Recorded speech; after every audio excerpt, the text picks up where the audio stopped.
How the World Made the West, a 4,000-year history. Written by Josephine Quinn. In How the World Made the West, historian Josephine Quinn challenges the conventional narrative that Western civilization is primarily rooted in the ancient cultures of Greece and Rome. Instead, she argues that this view is overly simplistic and overlooks the rich, interconnected history of various cultures that have shaped the modern West. The book takes us on a journey through 4,000 years of history, revealing how the West is the product of a long history of entanglement with societies to the south, north, and east. Quinn refutes the notion of a direct lineage from the ancient world to modern Western nation-states, highlighting the significant contributions of non-Western cultures and the shifting centers of power within the Roman Empire and beyond. She identifies the concept of civilizations as distinct and separate entities as a relatively recent European invention, which emerged alongside colonialism and was used to justify imperial domination. Originally, the term civilization referred to an advanced state of society that all human groups could strive for. However, by the 19th century, European thinkers began to view civilizations as inherently different and rank them hierarchically, often placing European civilization at the top. Quinn argues that this perspective is not only outdated, but also dangerous, as it fosters a sense of exceptionalism and can dehumanize those seen as outside this civilization. She advocates for a view of history that emphasizes connections rather than civilizations, arguing that human societies are not isolated entities, but rather are shaped by interactions and exchanges. The West, according to Quinn, is the product of a long history of entanglement with societies to the south, north, and east, and the most significant historical changes often arise from periods of conflict and exchange. To illustrate her point, Quinn paints a vivid picture of Byblos around 2000 BCE, a bustling port city in the Levant that served as a hub of international trade and cultural exchange. Byblos's traders were well-traveled and multilingual, engaging in far-reaching trade networks that spanned from Egypt and Kush in Africa to Mesopotamia and the Indus Valley in Asia. Their experiences reflect a world interconnected through commerce and culture, with Byblos serving as a microcosm of early globalization.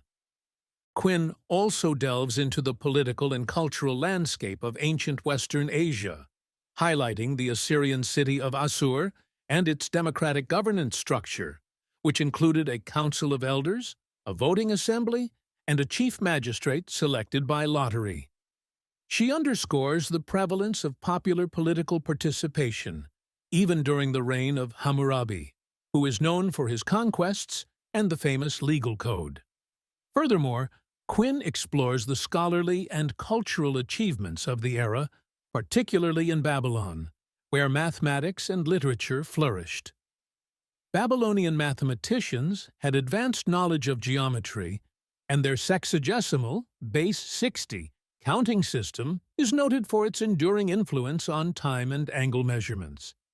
The interconnectedness of ancient civilizations is further exemplified by the significance of Mycenae, a settlement in the northeastern Peloponnese, in the context of ancient trade networks, particularly the amber routes around 1650 BCE.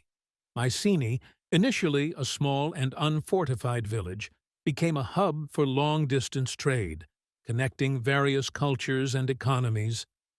The amber found in Mycenae likely came from Britain, where it was crafted into distinctive crescent-shaped necklaces, underscoring the extensive trade networks of the era. Quinn also challenges the notion of distinct Minoan and Mycenaean civilizations, arguing that they were part of a complex and interconnected Aegean culture.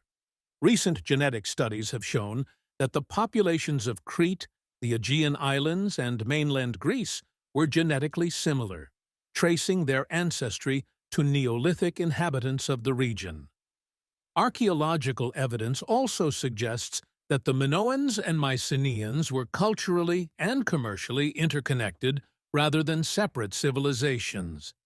The Amarna tablets, dating back to around 1350 BCE, provide insights into the extensive diplomatic, economic, and cultural connections of the time, particularly among the so-called great kings of the Bronze Age empires.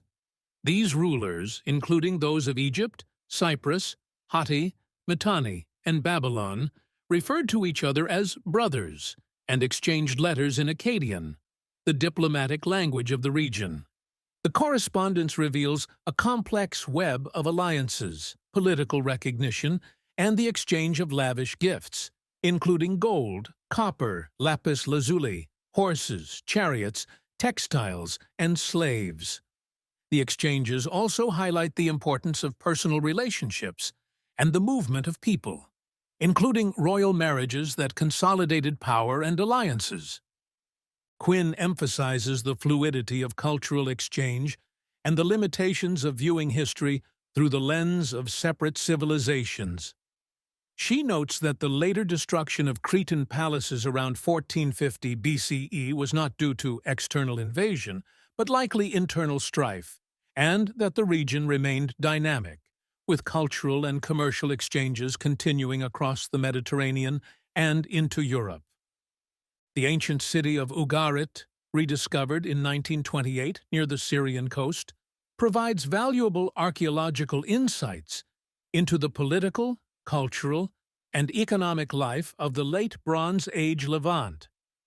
Ugarit had a distinct identity, evidenced by its royal palace, religious buildings, and extensive documentation in various languages and scripts, including the innovative use of Ugaritic, a vernacular Semitic language for local administration and literature. The city's openness to foreigners is reflected in its diverse population and inclusive civic rituals, which considered the welfare of both locals and foreigners. The use of the Ugaritic language for writing was a significant innovation, marking the first known instance of a written vernacular and reflecting a desire to emphasize local identity over the languages of imperial powers. Quinn also explores the cultural and material exchange in the ancient Mediterranean, focusing on the period from around 750 to 650 BCE, often called the orientalizing period. She highlights how luxury crafts and technologies spread through trade, hospitality, diplomacy, and competition, rather than through direct colonization or cultural imposition by Levantine travelers. Artifacts from this period, such as ivory, metalwork, and ceramics, reflect a blend of imported styles and local traditions, indicating a rich artistic exchange and development. The influence of Near Eastern literature on early Greek texts is another example of the interconnectedness of ancient cultures. Quinn highlights parallels between Greek mythology and stories from Ugaritic, Hittite, and Mesopotamian cultures, suggesting that the Greeks borrowed and adapted these elements, contributing to a shared cultural and mythological framework across the Eastern Mediterranean. The exchange of stories was not limited to Greece, as Mediterranean cultures influenced each other, leading to a rich tapestry of interwoven myths and ideas. The historical interplay of scientific, cultural, and political developments across the Mediterranean and Near East from the late 7th century BCE to the 6th century BCE is another example of the interconnectedness of ancient civilizations. Babylonian scholars meticulously recorded celestial events and natural phenomena, which allowed them to predict eclipses and planetary movements. This knowledge was of great interest to Greek-speaking scholars in Anatolia, notably in Miletus, which was a hub of trade and information exchange. Thales and Anaximander, two pre-Socratic philosophers from Miletus, were influenced by Babylonian science, with Anaximander credited with creating a geographical map that depicted the world as a flat disk surrounded by an ocean. The Greek-speaking cities of Anatolia were deeply influenced by neighboring cultures, including the Babylonians and Lydians.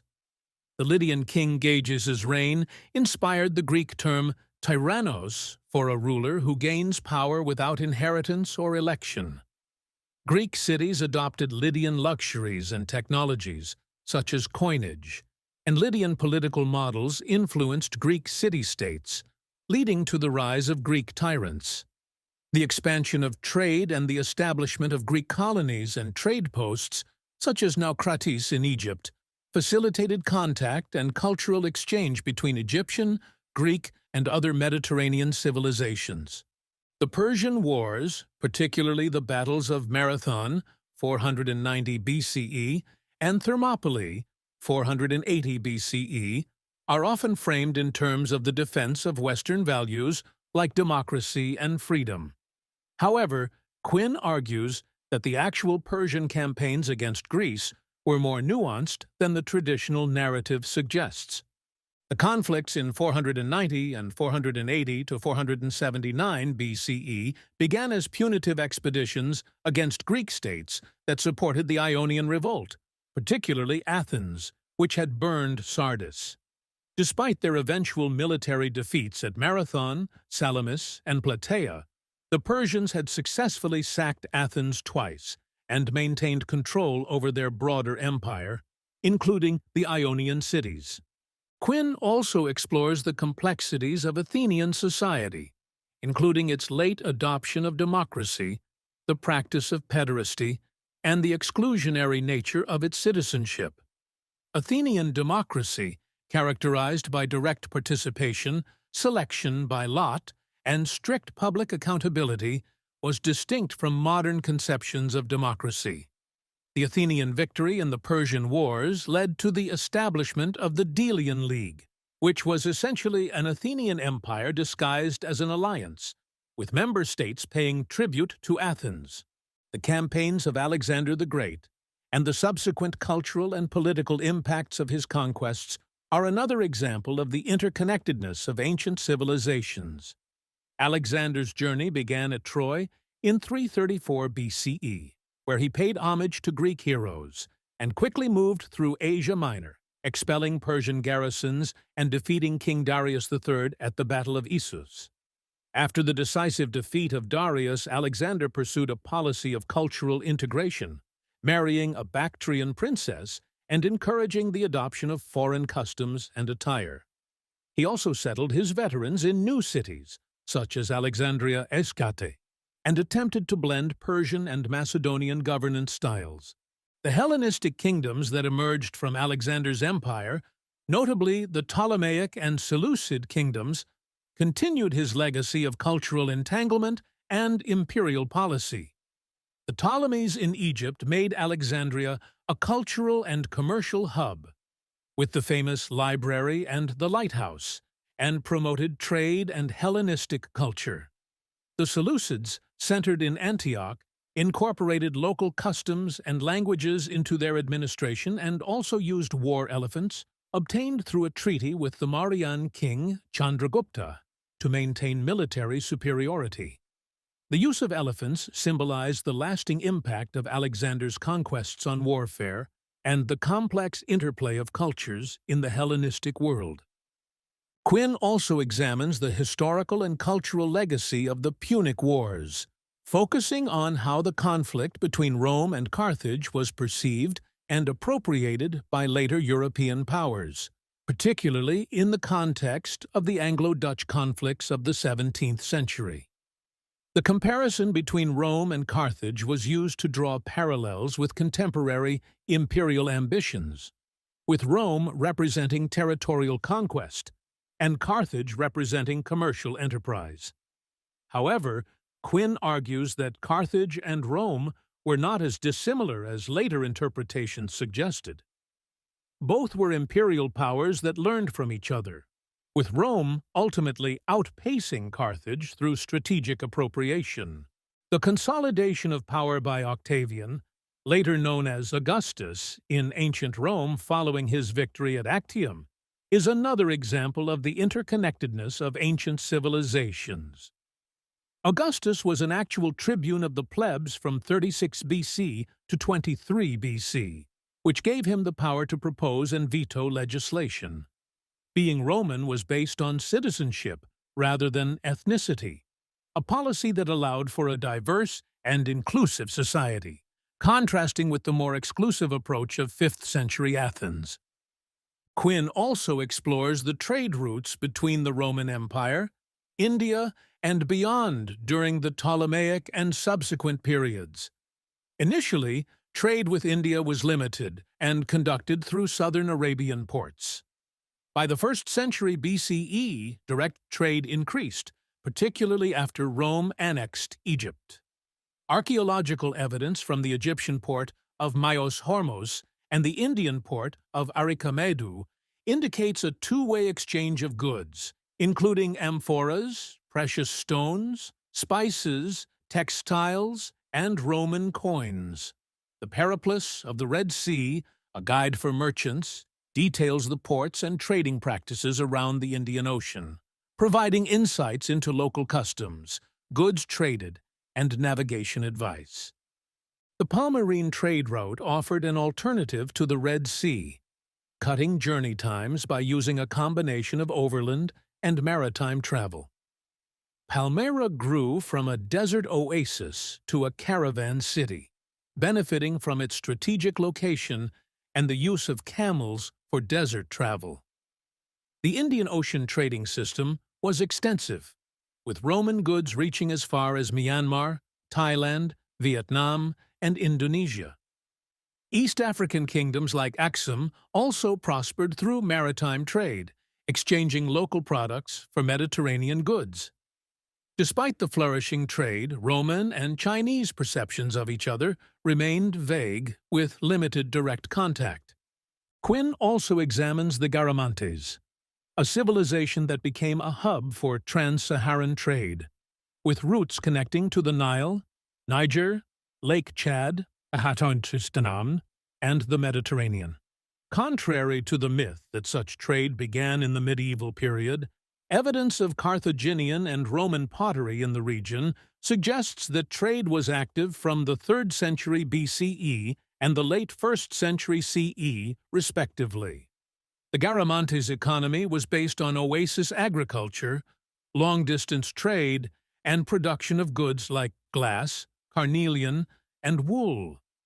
Technological advancements, such as ironworking, were critical for the Garamantes, as demonstrated by the construction of fogaras, underground irrigation systems, which predated Roman and Islamic influence. The Roman conquest of North Africa brought about significant changes, with the annexation of territories like Numidia and the settlement of veterans. African provinces became vital for the Roman economy, providing grain, oil, and other agricultural products. The Unknowna, a Roman state agency, played a crucial role in managing these resources. The prosperity of North Africa continued with the expansion of agriculture and the rise of African-origin senators in Rome. By the mid-2nd century CE, the Roman Empire required a significant number of slaves to sustain its economy. The Garamantes may have supplied labor for both local use and the Roman provinces, with evidence of an ancient Saharan slave trade emerging by the 4th century CE. Quinn also discusses the decline of the Western Roman Empire and the rise of barbarian kingdoms within its former territories during the late antiquity period. The Roman Empire's vulnerability stemmed from the difficulty in securing its vast inland territories, which required a large military presence to maintain control. Europe was particularly challenging to manage, with a significant portion of Roman legions stationed there. Contact with Rome transformed barbarian societies, leading to increased centralization and stratification. Trade, diplomacy, and Roman cultural influences led to the emergence of a wealthy warrior class beyond Rome's borders. The 3rd century saw the formation of larger barbarian confederations, such as the Franks, Alemanni, Vandals, and Goths, which began to challenge Rome's frontiers. The decline of the Western Roman Empire was a gradual process characterized by the erosion of borders and increased integration of barbarian peoples into Roman society, rather than a sudden collapse due to invasions. Diocletian and Constantine made significant reforms to the Roman administration, including the tetrarchy system and the promotion of Christianity, which became the state religion. The Eastern Roman Empire, centered in Constantinople, became increasingly prominent, while the Western Empire fragmented into barbarian kingdoms with leaders who often had northern roots. The Visigoths, Vandals, and other barbarian groups established independent states within former Roman territories, bringing their own customs and governance structures while maintaining some continuity with Roman traditions. The fall of Rome in 476 CE was less a catastrophic event and more a formal transfer of power, with the Eastern Roman Empire continuing to exist until 1453. Quinn also explores the historical backdrop of Mozart's opera Mithridate, Re di Ponto, which centers on the story of Mithridates VI of Pontus, a significant adversary of Rome after Carthage's fall. The opera, set at the end of Mithridates' rule, intertwines complex familial and political betrayals with the resistance against Roman conquest. The narrative extends beyond the opera's plot, delving into the geopolitical dynamics of the era, particularly the Kingdom of Pontus and its strategic location, rich in natural resources and cultural exchanges. Mithridates VI, known for his linguistic prowess and claim to a mixed Persian and Macedonian heritage, ruled Pontus during a time of territorial expansion around the Black Sea and resistance to Rome's growing influence. The rise of Parthia under the Arsacids and its development into a significant power rivaling Rome, with notable cavalry tactics and a lack of direct historical records from their perspective, is also discussed. The Han dynasty's interactions with Parthia, facilitated by Zhengqian's diplomatic mission, opened up trade and cultural exchanges between the two empires, highlighting the interconnectedness of the ancient world. The translation movement within the Islamic world was not merely about translating texts, but was a broader commitment to scientific inquiry. Islamic scholars and leaders, including the Abbasids, actively sought to expand upon the knowledge contained in foreign works, particularly from Greek, Persian, and Indian sources. This movement was driven by a combination of intellectual curiosity and political motivations, such as establishing cultural hegemony and rooting the Abbasid Caliphate in the territories they occupied. The Abbasids were influenced by the Sasanian tradition, which had already translated Greek and Indian works into Persian. These translations, along with the scholarly traditions they represented, were then translated into Arabic, often via intermediary languages like Syriac. The use of paper, which was cheaper than papyrus, facilitated the spread of written knowledge, and the establishment of the House of Wisdom in Baghdad organized these efforts more systematically. Significant figures like Muhammad ibn Musa al-Khwarizmi played a key role in cataloging and advancing knowledge. His Keys of the Sciences divided knowledge into Islamic religious law and Arabic sciences, and the sciences of foreigners, including Greek philosophy, medicine, and mathematics. The impact of the translation movement lay not in the translations themselves, but in the intellectual advancements they spurred. Arabic scholars built upon Greek, Persian, Indian, and Babylonian traditions, leading to developments in various fields, including medicine, astronomy, and mathematics. The introduction of Indian numerals and the concept of zero revolutionized mathematics, and al-Khwarizmi's work in algebra was particularly influential. By the 9th century, the distinction between Arabic and foreign sciences had blurred, and a comprehensive educational syllabus emerged that mirrored the trivium and quadrivium of medieval Europe.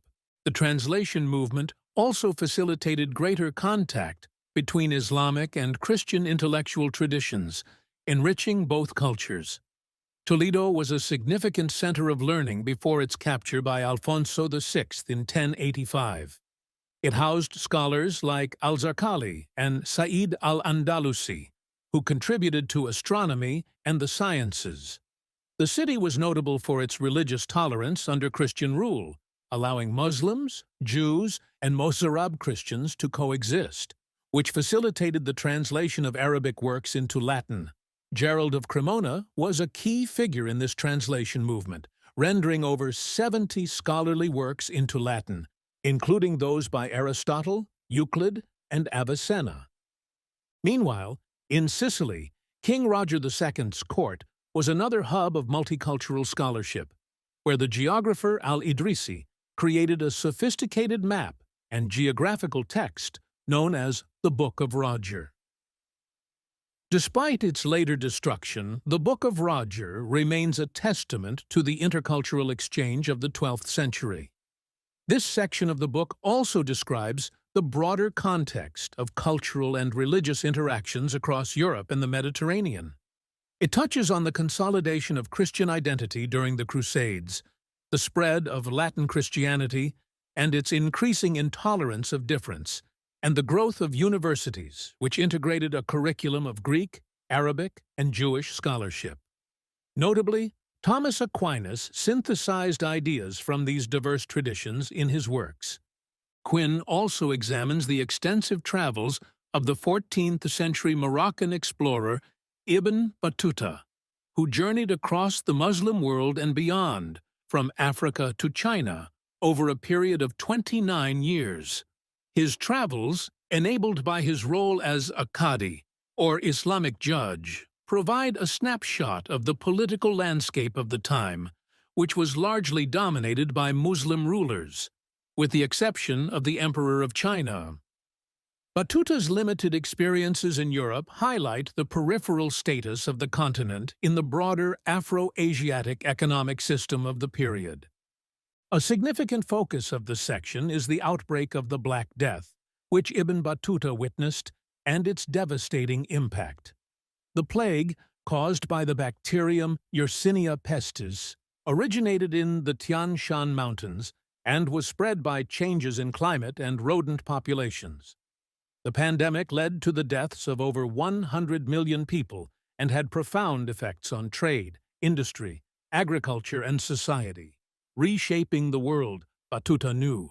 The section also touches on the cultural and intellectual shifts in Europe following the Black Death, such as the rise of humanism, the decline in influence of Islamic learning, and the nostalgia for a pre-Reconquista culture.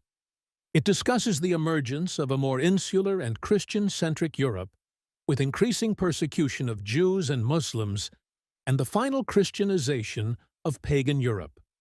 Lastly, the section outlines the beginnings of the Age of Exploration, with the Portuguese and Spanish expanding their maritime empires and the consequential exploitation of indigenous populations and African slaves. The Catalan Atlas, a map from 1375, is described as reflecting the changing worldview, with Europe depicted in greater detail and a sense of us versus them in relation to other continents. The section concludes by noting the consolidation of a Latin Christian ideology of cultural superiority that accompanied the expansion of European influence and the eventual expulsion of Jews and Muslims from Spain and Portugal, marking a significant cultural shift as Europe set the stage for its rise to global dominance. In conclusion, Quinn argues that the Age of Exploration is often hailed as a pivotal time when Western Europe became a hub of global commerce, marking a period of significant cultural and economic interconnection. However, she challenges the notion that this era was the beginning of cultural exchanges, arguing that such interactions have long been instrumental in shaping what is now known as the West. Despite this, the European expansion during the 15th century introduced new cultural distinctions and exclusions, notably with the expulsion of Jews, Muslims, and others, and increased physical distance from the encountered overseas populations. This led to the displacement of indigenous peoples and the start of a more isolated Western world, even though the concept of a distinct Western civilization would not solidify for centuries. European colonization along new sea routes and the continued engagement with various cultures, including strategic alliances and intellectual curiosity, illustrate that the notion of Western superiority was not always present.